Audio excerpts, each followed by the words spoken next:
देखो, श्री कबीर जी ने 120 बरस की अवस्था पाई। 120 बरस कबीर जी रहे धराधाम पर भगवद आज्ञा से।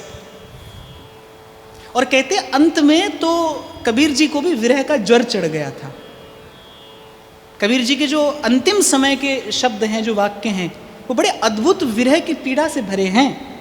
मास गया पिंजर रहा, ताकन लागे काग, साहिब अजहूं न आया, सखी मंद हमारे भाग। और उस कबीर को जब उसका प्रियतम बुलाता है कि अब आप आ जाइए, और वो कबीर जब जा रहा है अपने बिछुड़े प्रियतम से मिलने, वो जाते जाते कबीर क्या कहता है? राम बुलावा भेजया, दिया कबीरा रो। किसी ने कहा, अरे अब तो जाते हो, अब क्यों रोते हो? बड़ी सुंदर बात, आहा। राम बुलावा भेजया, दिया कबीरा रो। जो सुख है सत्संग में, सो बैकुंठ न हो, सो बैकुंठ न हो। यहाँ तक आना है आपको, मुझे यहाँ तक आना है कि वो सुख की अनुभूति आपको मुझे यहाँ पर हो। उसी के लिए ये अभ्यास है, उसी के लिए ये अभ्यास है। एक और उदाहरण आपको देता हूँ, अच्छा लगेगा आपको। जब भी कोई फिल्म बनती है तो बड़ा परिश्रम है उस कार्य में भी। वो लोग बहुत परिश्रम करते हैं, क्योंकि थोड़ा मैंने देखा है, इसलिए मुझे खबर है। कभी कभी एक दृश्य को फिल्माने के लिए कई कई दिन मेहनत की जाती है। पर्दे पर तो वो अंतिम दृश्य आता है, लेकिन वो जो अंतिम दृश्य है वो पूर्व के किए हुए बहुत बड़े अभ्यास का सुफल है। देखने में तो वो केवल अंतिम दृश्य आया है, लेकिन वो जो अंतिम दृश्य है वो है बहुत दीर्घकालीन अभ्यास का फल। ये जो आप और मैं अभ्यास कर रहे हैं ना, वो अंतिम दृश्य फिल्माया जाएगा कभी किसी दिन, दिखाई तो वो ही देगा, पर लेकिन ये जो अभ्यास है ये व्यर्थ नहीं है। आपके किए हुए एक एक कार्य से, बढ़ाए हुए एक एक पग से उस दृश्य में सुंदरता बढ़ रही है, उस दृश्य में सरसता बढ़ रही है। इसीलिए गीता में भगवान ने इसे अभ्यास कहा। इसका अभ्यास करिए हर रोज नित्य प्रति। ध्रुवदास जी करे, रसिकन को संग करे निस दिन, यहाँ में प्रमाद न करे। दीन वचन संतन संग दरस परस कीजय। गाइए। सूरदास गिरिधर जस गाए गाए जी जय, सूरदास गिरिधर जस गाए गाए जी जय, सूरदास गिरिधर जस गाए गाए जी जय, सूरदास गिरिधर जस गाए गाए जी जय। नर देहि पाई चित चरण कमल दीजय, नर देहि पाई चित चरण कमल दीजय, नर देहि पाई चित चरण कमल दीजय, नर देहि पाई चित चरण कमल दीजय। दीन वचन संतन संग दरस परस कीजय, दीन वचन संतन संग दरस परस कीजय, दीन वचन संतन संग दरस परस कीजय, दीन वचन संतन संग दरस परस कीजय। गद गद सुर पुलक रोम अंग प्रेम भीजय,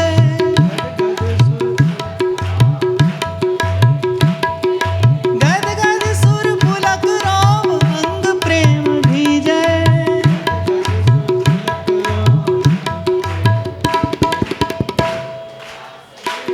यश गाए गाए जीजय, सूरदास गिरधर यश गाए गाए जीजय, सूरदास गिरधर जस गाए गाए जीजय, सूरदास गिरधर जस गाए गाए जीजय, सूरदास गिरधर जस गाए गाए जीजय, सूरदास गिरधर यश गाए गाए जीजय, सूरदास गिरधर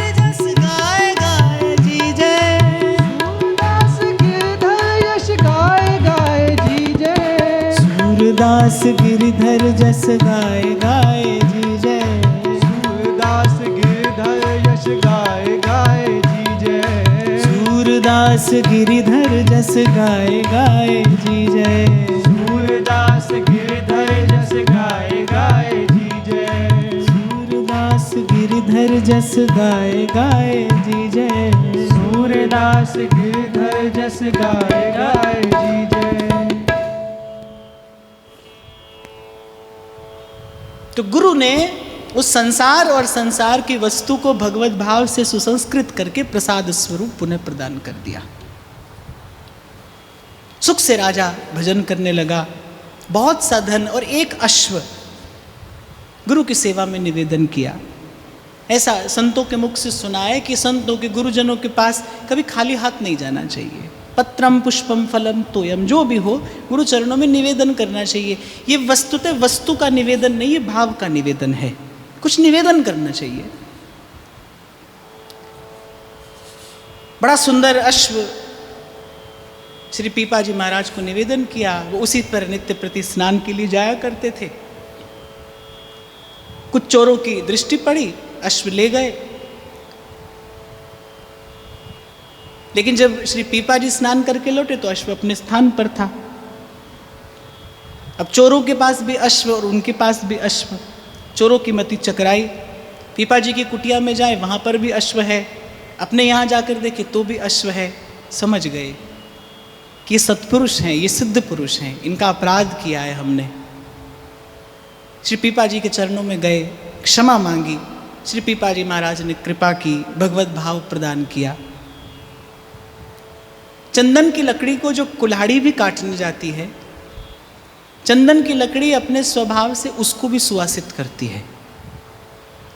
सतगुरु चंदन सम कहा, भगवत प्रेम सुवास, और निस्दिन दान करे उसे जो जन आवे पास। संत सदगुरु के निकट जो जाएगा उसको भगवत प्रेम की ही सुवास मिलेगी। वो चोर हो, वो महात्मा हो कि वो दुरात्मा हो, एक संत ही है भाई, संत ही है। उमा संत के यही बड़ाई, मंद करत ते करही भलाई। और ये जो संत शब्द है ना, ये वस्तुतः समता से प्रकट हुआ है।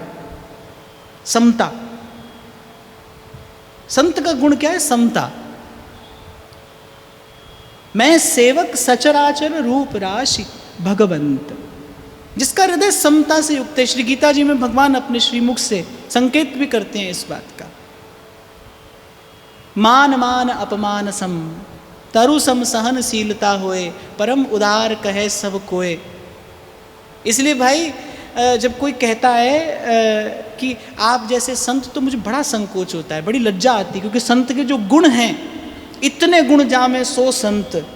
श्री भागवत मध्य जस गावे, श्रीमुख कमला कंत, हरि को भजन साध की सेवा। और कहते हैं सर्वभूत पे दाया, सर्वभूत पे दाया। तो संत कहना कठिन है, संत होना और कठिन है, सबसे कठिन है।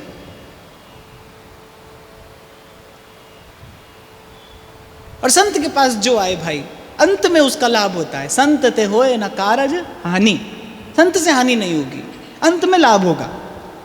हाँ, संत की विधि हो सकती है, आपका जो आपको सुसंस्कृत करना है, उसे आपका जो संस्कार करना है, उसकी विधि हो सकती है। वो मार से भी कर सकता है, प्यार से भी कर सकता है, दुलार से भी कर सकता है, फटकार से भी कर सकता है। पर एक बात विश्वास रखिए, अंत में लाभ होगा। एक बार कुछ विमुख लोग थे।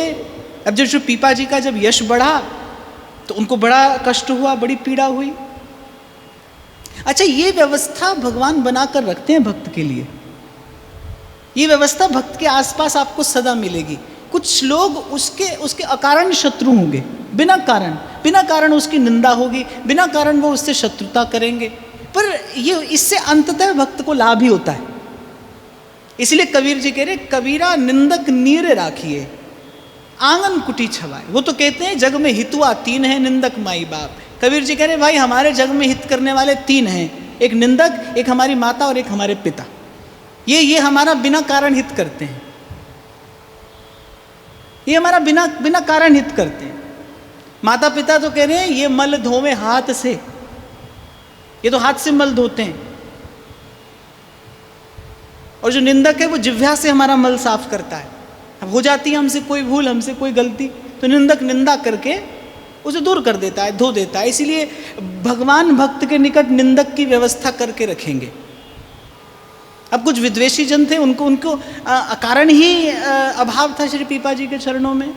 मैं कहता हूँ कैसा दुर्भाग्य होता है इन लोगों का, कैसा दुर्भाग्य होता है इन लोगों का कि जड़ता जाड़ विषम जब लागा गयो न मज्जन पाव अभागा। संत रूपी भगवत भगीरथी के निकट रहकर भी कोई इस प्रकार अपनी जड़ बुद्धि के कारण उसके लाभ से वंचित रह जाता है, उसके लाभ से वंचित रह जाता है। मुझे कई बार दया आती है राणा विक्रमादित्य पर कि श्री मीरा जी सी भाव संपत्ति जिसके घर में हो, जिस भाव भगीरथी ने त्रिलोकी को पावन कर दिया। इसीलिए शायद पुराने लोग कहते हैं चिराग तले अंधेरा, दीपक के तले अंधेरा होता है। तो एक बार एक बंजारा आया, कोई बड़ा व्यापारी था। उन्होंने कहा भी कोई ऐसी व्यवस्था करे श्री पीपा जी का उपहास किया जाए, इनकी हंसी उड़ाई जाए। तो कुछ लोगों ने उस बंजारे को कहा कि बोले यहाँ अमुक स्थान पर पीपा नाम के एक बहुत बड़े व्यापारी रहते हैं और बैलों का व्यापार करते हैं, वृषभों का व्यापार करते हैं, एक से एक उत्तम प्रकार के बैल उनके पास में हैं। हमने सुना है कि तुम बैल खरीदने के लिए आए हो, तो उनकी कुटिया पे जाओ, तुमसे बहुत अच्छा व्यापार करेंगे। अब उनका उद्देश्य तो ये था क्योंकि पीपा जी की कुटिया ऐसी जहाँ पर सुबह खाए तो शाम के भोजन की व्यवस्था नहीं है। अच्छा एक और बात देखिए, राजा जिनका शिष्य है उन पीपा जी की कुटिया में 2 समय के भोजन की व्यवस्था नहीं है। इसलिए आपको उस दिन मैंने निवेदन किया था, साधु के लिए कब लेना है, किससे लेना है, कितना लेना है, इसका विधान किया गया है। ये जो मधुकरी है ना, मधुकर की भांति ले लेना, ये साधु के लिए विधान है। राजा शिष्य है लेकिन पीपा जी की झोपड़ी में व्यवस्था नहीं है। कबीर जी के हृदय में त्रिलोकीनाथ बैठे हैं, रोम रोम में रमते राम। और कबीर का घर कैसा है, मांग क्या रहे हैं, 2 सिर मांगू चूना, पाव घेओ संग लूना, अध सिर मांगू दाले, मोकू दोनों बखत जीवाले। इतनी व्यवस्था कर दीजिए प्रभु, इतना हम आपसे मांगते हैं। तो अब बंजारा पहुंचा पीपा जी की कुटिया पर, जाकर देखा अरे ये तो फूस की झोपड़ी है, यहाँ कोई व्यापारी कैसे रहता होगा। अब बस वो विचार कर ही रहा था कि द्वार पर श्री पीपा जी आ गए। उसके सौभाग्य सूर्य का उदय हो गया, पीपा जी का दर्शन हुआ। दर्शन करते ही मन नत हो गया उनके चरणों में। संत को वस्तुतः किसी परिचय की आवश्यकता नहीं होती, भक्त को किसी परिचय की आवश्यकता नहीं होती। उसका आभा मंडल बता देता है, उसका आभा मंडल बता देता है कि भाई इसके हृदय में कौन बैठा है। कबीर बड़ी प्यारी बात एक कहते हैं, घट घट मेरा साइया सूनी सेज न कोय, बलिहारी उस घट के जहाँ घट परगट हो। जिसके हृदय में भगवत भाव प्रकाशित होगा, प्रतिष्ठित होगा, कैसा होगा उसका आभा मंडल। वो बंजारा संस्कारी रहा होगा। जैसे श्री पीपा जी का दर्शन किया, उसकी तो मति निर्मल हो गई। बड़े भाव से उसने बिना विचारे श्री पीपा जी के चरणों में जाकर प्रणाम निवेदन कर दिया। पीपा जी के मुख से भी निकल गया, तुम्हारा कल्याण हो। झोपड़ी के पीछे संत लोगों की, साधु लोगों की पंगत हो रही थी। उस बंजारे ने बड़ा साहस जुटाते हुए कहा कि मैंने सुना है आप बैलों के बहुत बड़े व्यापारी हैं, सो मैं आपसे व्यापार करने के लिए आया हूँ। श्री पीपा जी ने कहा लाओ, क्या लाए हो। मोहरों की थैली थी। श्री पीपा जी ने कहा ठीक है लाओ, अब हम तुमको बहुत बढ़िया बढ़िया बैल देते हैं, ऐसे बैल जो तुमने आज तक देखे ही नहीं होंगे। हाथ पकड़ा, कुटिया के पीछे आंगन में पंगत हो रही थी, वहाँ लेकर गए। अच्छा, जो धर्म होता है ना, जो वृषभ होता है उसको धर्म का स्वरूप माना जाता है। वृष वो धर्म का स्वरूप है। श्री पीपा जी ने मन में विचारा कि भाई हमारे लिए तो संत ही हैं जो धर्म का मूर्तिबंत स्वरूप है। तो पीपा जी हाथ पकड़ कर ले गए पीछे और कहा कि ये देखो, ये बैल बैठे हैं हमारे, इन्हीं का व्यापार करते हैं हम।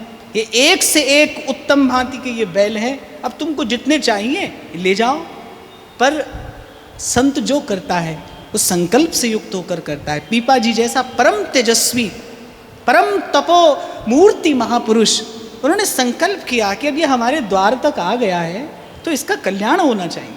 कई बार आपको कथा सुनाता हूँ ना, राधा वल्लभ लाल जी के सेवक थे, फूल सेवा करते थे बाबा। मगरमच्छ ने एक दिन पैर पकड़ लिया, अब मगरमच्छ कोई ले आए राधा वल्लभ जी के मंदिर में। अब लोग पूछ रहे, अरे बाबा आज कैसो उधम कर रहे हैं? अरे बोले भैया याने हमारो चरण पकड़ लियो जमुना जी में। अब हमने सोचा कि भाई राधा वल्लभ जी के बाबा जी इनको चरण पकड़ो है, या जीव को उद्धार होना चाहिए, या को ठाकुर जी को दर्शन होना चाहिए, या के मुख में प्रसाद पड़ना चाहिए। पीपा जी ने मन में विचार किया, भाई अब ये बेचारा भूला भटका जीव हमारे द्वार तक आ ही गया है तो अब इसका कल्याण होना चाहिए। पहले तो जब उससे धन लिया, इसके पीछे रहस्य क्या है, पहले ले ली उससे उसकी सारी विषय वासना। इसीलिए कल मैंने आपको कहा था, साधु आपसे लेकर भी आपको देता है। संत सदगुरु आपसे लेते हैं, लेते हुए प्रतीत होते हैं, पर वो वस्तुतः लेकर भी आपको देते हैं। पीपा जी ने कहा, लाओ क्या कहाँ है धन जिससे व्यापार करने आए हो? मोहरों की थैली थी, लाओ इसे हमें दे दो। ले लिया, वस्तुतः धन नहीं लिया, छीन ली उससे उसकी सारी विषय वासना। एक क्षण में कृपा दृष्टि डालकर उसको निर्मल कर दिया, पावन कर दिया। फिर हाथ पकड़ा उसका, लेकर गए आंगन में, कराया संतों का दर्शन। साधु लोग प्रसाद पा रहे थे, और जब संतों को भगवत प्रसाद पाते देखा, उस बंजारे की मति तो पूर्ण रूपेण परिवर्तित हो गई। जाने उसके मन में क्या आया, नेत्रों से अश्रु झरने लगे, भगवत भाव का स्पर्श हुआ, नेत्रों से अश्रु झरने लगे। वहीं श्री पीपा जी के चरणों में प्रणाम करके जो बचा खुचा धन था उसके पास, सो भी श्री पीपा जी के चरणों में निवेदन कर दिया और कहा, आपने मुझे इन सुंदर हंसों का दर्शन कराकर पवित्र कर दिया है, कृतार्थ कर दिया है। अब यहाँ तक आप ले ही आए हैं, जब आपने मुझे इन संतों का दर्शन ही करा दिया है, अब इनका सा भेष और इनकी सी रहनी प्रदान करके मुझे सदा सदा के लिए कृतार्थ भी कर दीजिए। इन्हीं संतों का दर्शन करके श्री ध्रुवदास जी लिखते हैं, भक्त संग को एक छिन देत भक्ति उपजा। और मैं तो आपको ये भी कहूँगा भाई, भगवान का मिलना सुलभ है, बहुत आसान है। आप मंदिर जाओ, प्रभु सामने खड़े मुस्कुरा रहे हैं, पर सूरदास जी तो कहते भगवान के पास, प्रभु के निकट ठाकुर का दर्शन करने कैसे जाइए? दीन वचन संतन संग दरस परस की जय। एक और बात आप देखिए, कितने लोग श्री राधा वल्लभ लाल का दर्शन करते हैं। कुछ तो आते हैं बेचारे, अपना 2 लड्डू प्रसाद लेते हैं, चले जाते हैं। भाग्य तो उनका भी है, श्री जी के सन्मुख हुए हैं, पर दर्शन कौन कर पाता है? जिसके जीवन में किसी रसिक संत का संग है, वही जानता है ना कि ये सन्मुख जो है ये कौन है। निकस कुंज ठाड़े भय भुजा परस पर अंश, राधा वल्लभ मुख कमल निरख नयन हरिवंश। कौन जानता है कि ये जो सन्मुख दर्शन हो रहा है ये क्या है? रूप बेली प्यारी बनी प्रीतम प्रेम तमान, दो मन मिले कै भय श्री राधा वल्लभ लाल। 2 मन मिले एक भय राधा वल्लभ लाल। ये दर्शन का सुख, ये आनंद तो संतों के पीछे जाने से ही प्राप्त होता है। इसलिए सूत्र है ये, दीन वचन संतन संग दरस परस कीजिए। बंजारे ने कहा, नाथ आपने मुझे इनका दर्शन कराया है, अब ऐसी सुंदर वस्तु प्राप्त करने की विधि भी दीजिए, मार्ग भी दीजिए। आप दयालु हैं, अब इन संतों की सी रहनी प्रदान कर दीजिए। श्री पीपा जी महाराज ने कृपा कर दी, उसका जीवन सफल हो गया, कृतार्थ हो गया। ऐसे ही एक बार साधुओं की जमात आ गई, भ्रमण करते करते, कीर्तन करते करते, घर में कुछ था नहीं। श्री सीता सहचरी जी ने मन में विचारा कि भाई साधु घर से भूखा नहीं जाना चाहिए। दौड़कर निकट एक वणिक था, एक व्यापारी था, उसकी दुकान पर गई। अब उसकी दृष्टि मैली थी। श्री सीता सहचरी जी को देखा, उसने कहा कि सीधा सामान तो आप हमसे ले जाइए, पर इसके बदले में आपको रात्रि को मेरे पास आना होगा। श्री सीता सहचरी जी ने मन में कुछ भी विचार नहीं किया कि इस समय संत भूखे हैं, मुझे उनको भोजन कराना है, मैं आपको वचन देती हूँ कि मैं नियत समय पर आपके पास आ जाऊँगी। सीधा सामान लेकर आई, संतों को भोजन कराया। देखो ये घटनाएं कहने में बड़ा संकोच होता है, क्योंकि कहाँ आज हमारा जीवन है और कहाँ इन संतों का, इन साधु सेवी परम भागवतों का जीवन है। देखो, उस वणिक को, उस व्यापारी को कह देना कि मैं नियत समय आ जाऊंगी, ये दर्शाता है कि ऐसे भक्तों के जीवन में देहाध्यास नहीं रहता, देहाध्यास समाप्त हुआ है, कि ये देवाध्यास है। आप देखिए, कल जब चीधरायन जी बैठी थी कोठरी में, लहंगा उतार कर बेच दिया साधु संतों को भोजन कराने के लिए, नग्न बैठी हैं कोठरी में। श्री सीता सहचरी जी जब कोठरी में पहुंची और कह रही, अरे भक्तन जी, आप यहाँ पर ऐसे नग्न बैठी हैं, हाथ पकड़ कर क्या कहती हैं? अरे ये ढका हो तो भी माटी का है, उघाड़ा हो तो भी माटी है। क्या बात करती हैं इसकी? ये ढका है तो भी माटी है, उघाड़ा है तो भी माटी है, इसकी क्या बात करती हैं? आप तो श्याम सुंदर का दर्शन करके आई हैं, आपने तो द्वारिकाधीश का दर्शन पाया है। अरे कुछ उनकी रूप माधुरी की चर्चा करिए। मैं आपसे सत्य कह रहा हूँ, जब मैंने पहली बार ये घटना पढ़ी थी भक्तमाल जी में, पहली बार जब मैंने ये घटना पढ़ी थी, मुझे खबर तो नहीं थी कि भीतर क्या हुआ है, पर कुछ घटा था भीतर। क्या इन भक्तों के, क्या इन भक्तों के जीवन का स्तर है? कहाँ पहुँच गए चलते चलते, प्रभु के नाम का आश्रय लेते लेते, ये भजन भाव साधते साधते कहाँ पहुँच गए कि त्रिलोकीनाथ भी अपने पास ऐसी कोई वस्तु नहीं देखते, कोई वस्तु नहीं पाते अपने भंडार में लक्ष्मीपति, जो इन भक्तों को देकर इन भक्तों के भाव का कुछ प्रत्युत्तर दे सकें। आपको एक और बात बताऊं, नहीं देते भगवान भक्त को धन, क्योंकि भगवान जानते हैं, अरे भक्ति के बदले कोई धन दिया जाता है क्या? भक्ति के प्रत्युत्तर में धन जैसी वस्तु दी जा सकती है जो सब अनर्थों का मूल है? भक्त को तो भगवान केवल एक ही वस्तु देते हैं, और वह अपना आपा। रंच प्रेम में अपन पो हारत नवल किशोर। सीता सहचरी जी ने कहा, आप यहाँ ऐसी बैठी हैं? उसने कहा, अरे आप कैसी बात करती हैं, ये तन मिट्टी का तो है, क्या ढका और क्या उघाड़ा। प्रभु की चर्चा करिए, ये निरर्थक बात है, ये निस्सार बात है, कुछ प्रभु की चर्चा करिए। और आज सीता सहचरी जी ने मन में विचारा, अरे ये माटी का देह ही तो है, और उनका तो देहाध्यास समाप्त हो चुका है। जिनके मन चित्त की वृत्ति सदा रमी है संत चरणों की सेवा में, उनके मन में केवल एक विचार है, घर पर संत भूखे हैं, मैं जाऊंगी, रसोई बनाऊंगी, प्रभु को भोग लगाऊंगी, तब संतों को पवाऊंगी। संत कहीं घर से भूखे न चले जाएं, द्वार पर प्रभु आए हैं, संत भगवान पधारे हैं। उस व्यापारी को वचन देकर कि मैं रात्रि सही समय पर आ जाऊंगी, चली गई। सीधा सामान रसोई में लाकर रसोई की, प्रभु को भोग लगाया, भगवान नाम का कीर्तन करते हुए संतों ने प्रसाद पाया। श्री पीपा जी ने पूछा कि ये व्यवस्था तुमने की कहाँ से? श्री सीता सहचरी जी ने कहा कि मैं उस वणिक के पास गई थी और उसको वचन देकर आई हूँ कि मैं नियत समय पर आ जाऊंगी। कहते श्री पीपा जी महाराज के नेत्रों से अश्रु छलछला गए श्री सीता सहचरी जी की भक्ति देखकर, कि आपके हृदय में संत चरणों की ऐसी उत्कट प्रीति, ऐसा अद्भुत अनुराग। मन किया कि उनके चरणों में लिपट कर रो दें, मन किया कि आज इस भक्ति मूर्ति को मैं साष्टांग दंडवत प्रणाम निवेदन कर दूं, और मन ही मन प्रणाम किया। रात्रि हुई, घनघोर वर्षा होने लगी, मार्ग सब कीचड़ से लबालब भर गया। और क्या कहते हैं श्री पीपा जी, आपने वचन दिया है, आपको सही समय पर जाना चाहिए, आप उसे वचन देकर आई हैं। अरे जिस धन के एक छदाम के लिए भाई भाई का शत्रु हो जाता है, वो धन उस वणिक ने आपको केवल आपके वचन के विश्वास पर दे दिया है। जाइए अपना कार्य पूर्ण करिए। तभी मैंने आपसे कहा, भाई बड़ा संकोच होता है ये बात कहने में भी, इस बात का विचार करने में भी, और ये वस्तुतः कल्पनातीत है, ये मानव मन और बुद्धि की सोच और समझ से परे का भाव है। जाइए अब अपना वचन पूर्ण करिए। और जब देखा कि मार्ग तो कीचड़ से भरा है, कीचड़ से भरा है, और उस वणिक ने क्या कहा था, रात्रि अमुक समय मेरे पास श्रृंगार करके आ जाइएगा। उसकी कुदृष्टि ऐसी थी कि रात्रि अमुक समय मेरे पास श्रृंगार करके आ जाइएगा। श्रृंगार किया है आज श्री सीता सहचरी जी ने, श्रृंगार किया है। और श्री पीपा जी कहते हैं कि ऐसे जाएंगी तो ये सब श्रृंगार बिगड़ जाएगा, लाइए मैं आपको पहुंचा देता हूं। अपने कंधे पर बैठाया श्री सीता सहचरी जी को और लिए जा रहे हैं उस वणिक के पास।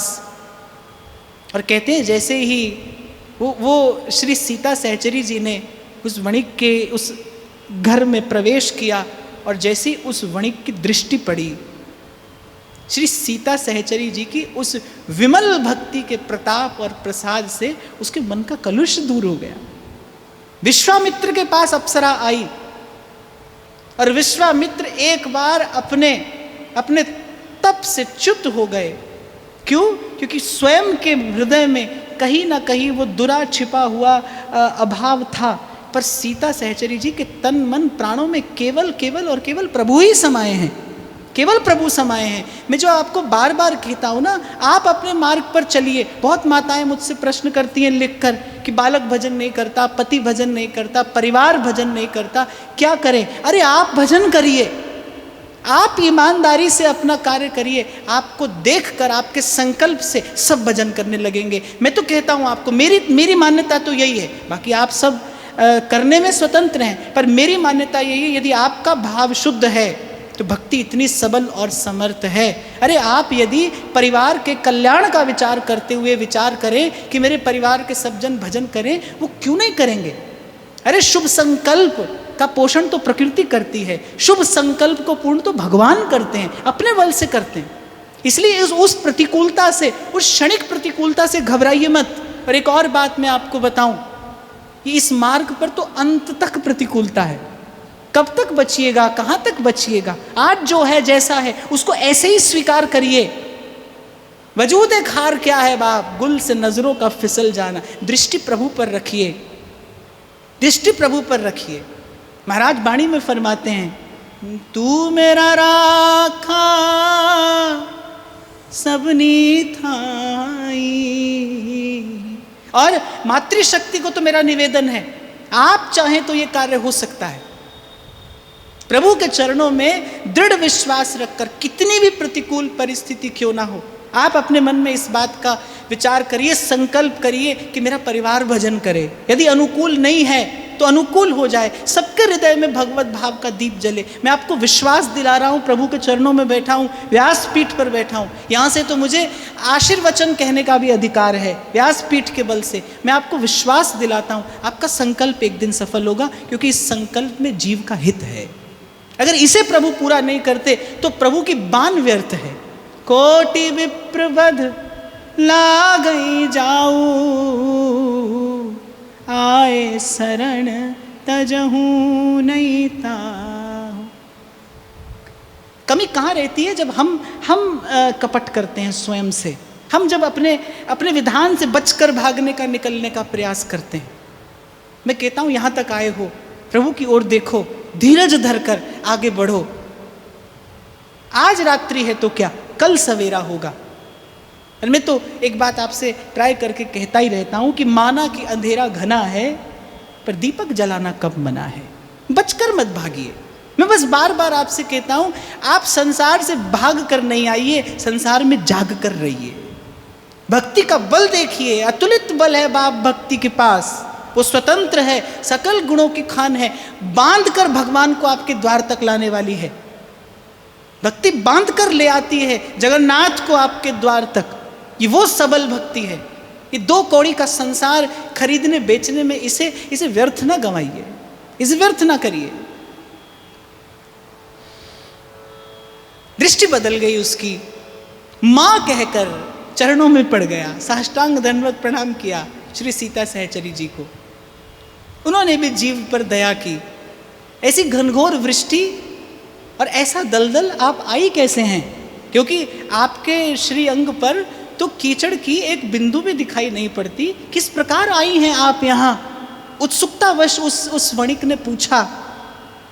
उन्होंने कहा कि स्वयं श्री स्वामी जी हमें लेकर आए हैं, आप अपना कार्य चाहें तो कर लीजिए, उसके बाद हम श्री स्वामी जी के संग ही लौट जाएंगे। इतने निर्मल और निष्कलुष भाव से उन नेत्रों में वो इतनी निर्मलता और निश्चलता कि उस वणिक को देखकर कहती है कि स्वामी जी हमें लेकर आए हैं, आप अपना कार्य कर लीजिए जैसी आपकी इच्छा हो, क्योंकि आपने हमें धन दिया है, आपने हमें ऐसे समय हमारी सहायता की है जब हमारे पास अभाव था। स्वामी जी मुझे लेकर आए हैं, स्वामी जी ही मुझे लेकर जाएंगे। अब तो भाई उस वणिक को लगा कि धरती फट जाए, ये भूमि फटे और मैं इसमें समा जाऊं। कैसा पाप मैंने कर दिया, कैसा पाप मैंने कर दिया। दहाड़ मारकर रोया कि हे माता मुझे क्षमा कर दीजिए, मुझे बालक जानकर क्षमा कर दीजिए, मैं क्षमा मांगने योग्य नहीं हूं। मैंने आप पर कुदृष्टि डाली, जहाँ केवल आपके चरण कमलों के आश्रय से मेरा इस भव सिंधु से उद्धार हो जाता, वहाँ मैंने आप पर कुदृष्टि डालने जैसा पाप किया है। हे माँ मुझे बालक जानकर मुझे क्षमा कर दीजिए। दौड़ कर गया, स्वामी जी के चरणों से लिपट गया। उमा संत के इही बड़ाई मंद करत थे।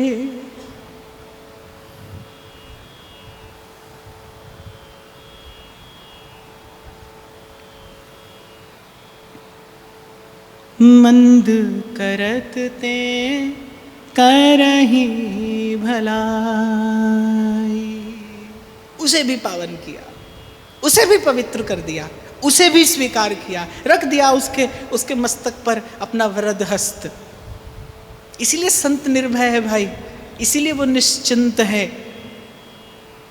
उसकी सब आशा लगी है बस एक ही ठौर से, जहां से वो कभी निराश नहीं हो सकता, जहां से वो कभी निराश नहीं हो सकता।